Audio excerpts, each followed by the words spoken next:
Bonjour Linda Kebab, vous êtes donc déléguée nationale du syndicat Unité SGP Police Force Ouvrière. Il est bouleversant ce témoignage du petit Lilian. Est-ce que le fait qu'aujourd'hui les forces de l'ordre soient et des caméras, ceux qui utilisent les lanceurs de balles de défense, est-ce que ça peut faire changer les choses ?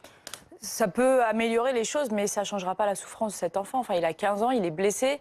Moi, j'en veux aux responsables politiques qui ont conduit ce pays à la catastrophe. J'en veux à ces responsables politiques qui poussent les Français à se battre entre eux. J'en veux à ces casseurs, à ces violents qui provoquent des guérillas urbaines.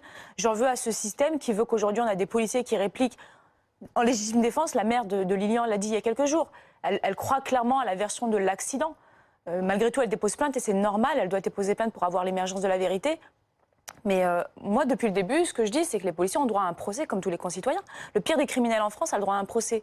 Sauf que depuis le début, on nous demande, nous syndicats, qui sommes les avocats de nos collègues, et dont ce n'est pas la mission de dénoncer les policiers, de les condamner sans aucune forme de procès. Et c'est ça, en fait, c'est là où le bas blesse, c'est qu'en fait, on veut faire du policier l'espèce de steak qu'on donne à un lion, alors que les responsables sont en haut, engoncés dans des fauteuils, et ils sont responsables aujourd'hui de la catastrophe qui mène les policiers à se battre entre eux. Est-ce que vos collègues ont bien... Les Français à se battre entre eux. Est-ce que vos collègues ont bien accepté, justement, cette nouvelle disposition qui sera prise aujourd'hui sur le terrain, c'est-à-dire le port de cette caméra piéton, hein, comme on l'a défini?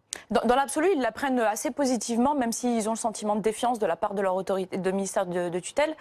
Ils disent de toute façon la caméra c'est quelque chose qu'on utilise depuis de nombreuses années. Il y a un détail qui est important, c'est que ces caméras ne sont pas de très bonne qualité puisqu'elles répondent à une offre de marché public, donc on est allé chercher le moins cher, pas forcément le meilleur rapport qualité-prix. Que souvent, il y a le ça rend bouclier, l'image encore moins nette. Il y a le LBD qui est à hauteur de torse, donc voilà, d'où l'idée d'avoir un binôme pour avoir un filmeur et un tireur. Et puis ce qu'il y a, c'est que les policiers depuis de nombreuses années déjà utilisent leur propre GoPro, leur propre caméra, sauf que comme elles ne sont pas une dotation administrative, elles sont refusées par l'autorité judiciaire qui ne veut pas exploiter les images.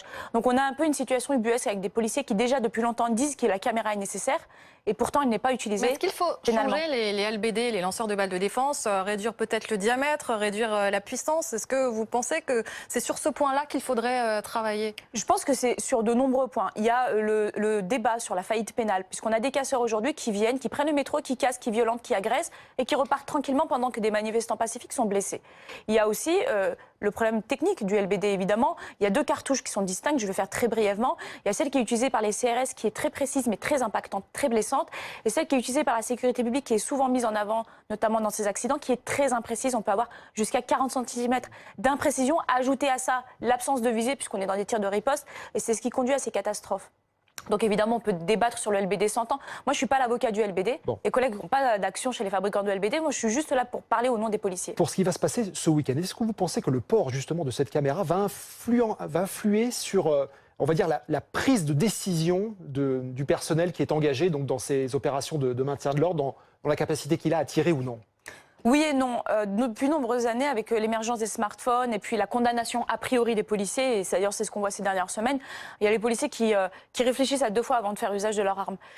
Donc du coup, ça peut les mettre en difficulté. Après, de l'autre côté, s'ils n'ont rien à se reprocher, j'ai l'intime conviction que l'écrasante majorité de mes collègues, si ce n'est pas la quasi-totalité de mes collègues, n'a rien à se reprocher, je ne pense pas que ça jouera, parce que vous êtes sur un micro-millième de seconde pour réagir en légitime défense. Vous n'avez pas le temps de réfléchir forcément à tout, même si parfois ça arrive malheureusement. La particularité aujourd'hui, c'est que les Gilets jaunes veulent prolonger la manifestation jusque dans la nuit. Ils le disent eux-mêmes, hein, c'est la stratégie de l'épuisement des forces de l'ordre.